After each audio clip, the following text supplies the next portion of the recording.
আজ আমরা এমন এক প্রেস কনফারেন্সের কথা বলবো যা হঠাৎ করেই দিল্লির রাজনৈতিক বৃত্তে তীব্র আলোড়ন তুলে দিয়েছে। কংগ্রেসের প্রবীণ নেতা ও আইনজীবী কপিল সিব্বল প্রকাশ্যে যে প্রশ্নগুলো তুলেছেন সেগুলো কেবল সরকারের বিরুদ্ধে অভিযোগ নয়, সেগুলো সরাসরি দেশের শাসন ব্যবস্থা, গণতন্ত্র, পরিবেশ, অর্থনীতি এবং সাংবিধানিক প্রতিষ্ঠানগুলোর ভূমিকা নিয়ে গভীর সন্দেহের ইঙ্গিত দেয়।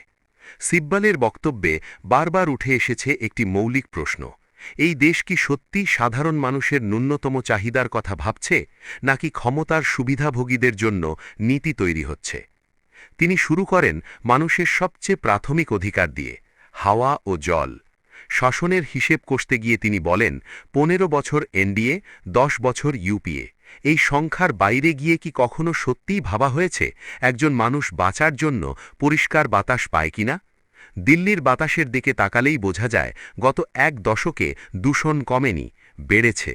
ইন্দোরের জলসংকট দেখিয়ে তিনি প্রশ্ন তোলেন, সরকারের অফিসিয়াল প্রতিক্রিয়া কেন কেবল সংখ্যায় সীমাবদ্ধ, বাস্তব সমাধানে নয়? মৃত্যুর হিসাব, হাসপাতালে ভর্তি মানুষের সংখ্যা, এসবের বাইরে কি কোনো জবাব আছে?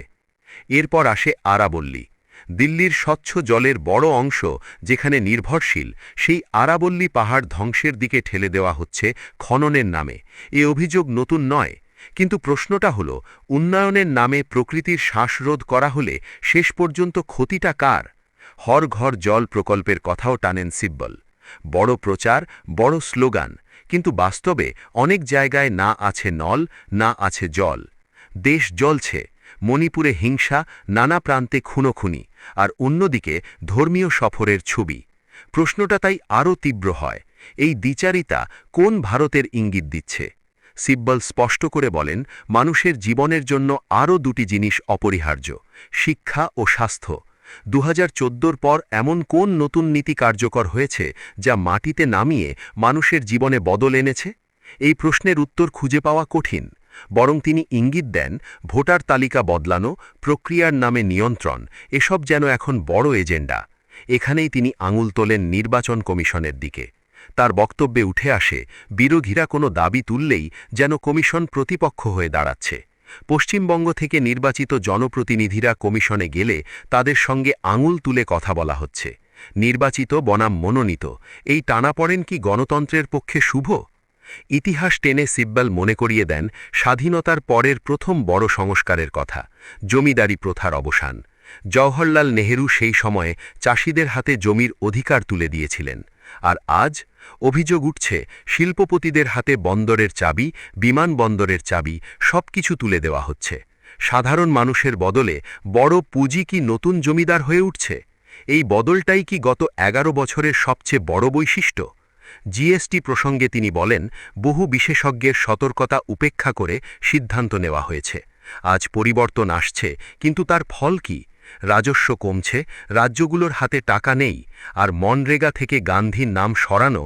সিব্বলের ভাষায় এটা কেবল প্রশাসনিক সিদ্ধান্ত নয়, প্রতীকী রাজনীতির মাধ্যমে ইতিহাস মুছে দেওয়ার চেষ্টা। আরএসএস প্রসঙ্গে তার বক্তব্য আরও ধারালো।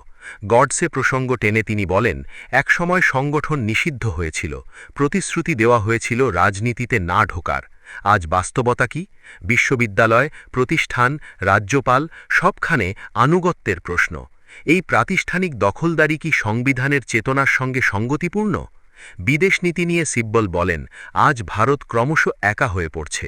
বিশ্বগুরু দাবি করলেই স্বীকৃতি আসে না, স্বীকৃতি দেয় বিশ্ব। শুল্ক বেড়েছে, রপ্তানি কমেছে, ক্ষতিগ্রস্ত হচ্ছেন টেক্সটাইল, লেদার, জেমস জুয়েলারি, ফিশারিজের শ্রমজীবীরা। অপারেশন সিন্দুরের পর সেনার সাহসিকতা প্রশংসনীয়, কিন্তু প্রশ্ন রয়ে যায়, কূটনীতিতে সমর্থন কোথায়? নেবারহুড ফার্স্ট নীতির পরিণতি কি?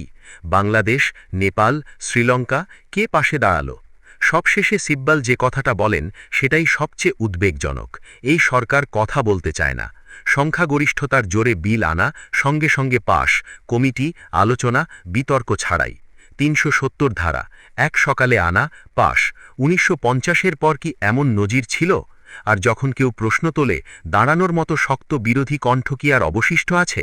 এই প্রেক্ষাপটে আজ প্রশ্নটা কেবল নরেন্দ্র মোদী বা বিজেপিকে ঘিরে নয়, প্রশ্নটা প্রতিষ্ঠানগুলোর ভূমিকা নিয়ে, বিশেষ করে ভারতীয় নির্বাচন কমিশন এবং তার নেতৃত্ব, যাদের মধ্যে রয়েছেন জ্ঞানেশ কুমার।